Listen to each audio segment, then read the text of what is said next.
يا مساء الخير، ازيكم؟ عاملين ايه؟ وحشتوني جدا. الفيديو بتاع النهارده مهم جدا بتركاته وحركاته.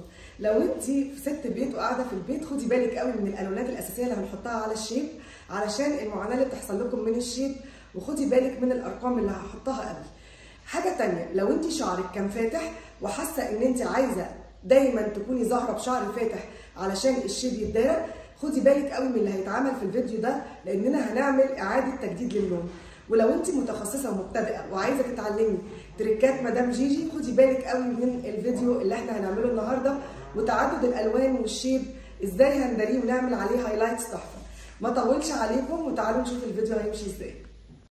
وهنا بقى بدأت معاكم تشوفوا معايا اللون قد ايه روعة وخطير. على فكرة انت مش لازم تعملي الخصل بنفس طريقتي، انت ممكن تعملي الأرضية كلها باللون اللي هو بيغطي الشيب، الألوان اللي هتشوفيها معايا، وبعد كده تطلعي الخصل بطاقية على شعرك. لو شعرك قصير كده، لو شعرك طويل ممكن تحتاجي لحد يساعدك، لكن الهايلايتس او الخصل مهمة جدا جدا.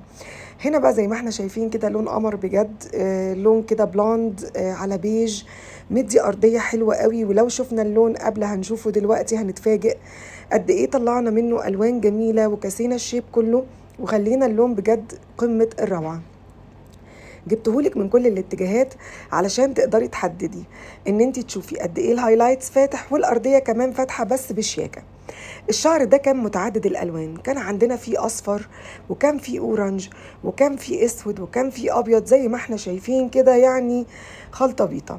اللي يشوف يقول طب ازاي هتعملوا دي؟ المره دي بقى ما عملناش تكنيك 2 باي 1، عملناه تكنيك ان احنا صبغنا الشعر وحدناه الاول، وبعد كده طلعنا الهايلايتس، وبعد كده رنساج. اول خطوه جبنا الاشقر المتوسط طبيعي مركز 7.00 و 8.11، اشقر فاتح جدا رمادي مركز ونقطه زرقاء بلو، وجبنا كمان 8.71 اللي هو اشقر فاتح شوكولاته رمادي او لؤلؤي رمادي. دهنا الجذور الاول لان كنت عايزه احتفظ بان الشعر يبقى فاتح شويه من تحت. هنا بعد ما غسلناه زي ما انت شايفه كده، بعد ما صبغنا لون وغسلناه، يعني خلاص اللون كده اتعمل، رحنا جبنا البلوندر بتاعنا واوكسدانت 20% لان عندي قاعده فاتحه. وبعد كده هقولك عملت رنساج بايه بالظبط. بدات اخصل خصله بخصله زي ما احنا شايفين، كميه خصل كبيره جدا جدا.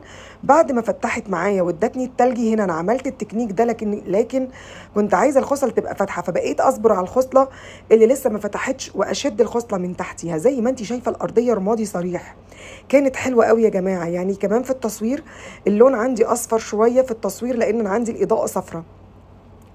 حاجه بقى مهمه جدا على الحوض هتعمليها، انت هتجيبي نفس معادله اللون اللي عملناها بالظبط، اللي هي اللي انا ذكرتها في الاول، الاساسي 7، وهنجيب معاه اللون الجميل 8.71، وهنجيب كمان اللون القمر 8.11 اللي انا ذكرتهم بالاسم والرقم في الاول، وهنخلطهم مع اوكسدانت 20، ونزود شويه من الشامبو الابيض الشفاف ونقطه من شامبو سيلفر، وكمان ما ننساش النقطه البلو.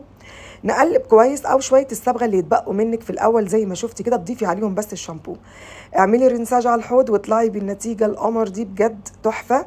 العميله كانت مبهوره، وبجد كان اللون بجد رايق قوي وحلو قوي، وانا نفسي كنت فرحانه بيه جدا.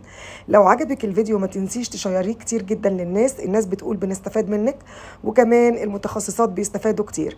اعملي الطريقه قلتلك على كل التريكات، وقولي لي بتتابعيني منين ونفسك في فيديوهات ايه.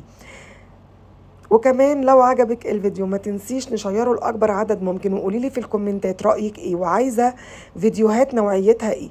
ولو حابين لايفات للاجوبه والاسئله، انا ما عنديش اي مانع، انا معاكي في اي حال من الاحوال. يلا بقى اسيبكم تتفرجوا على اللون القمر ده، بجد انا كمان مبسوطه بيه جدا. يا رب يكون عجبكم وتعملوا زيه كده، وفرحوني في الكومنتات للي يخوض التجربه. بس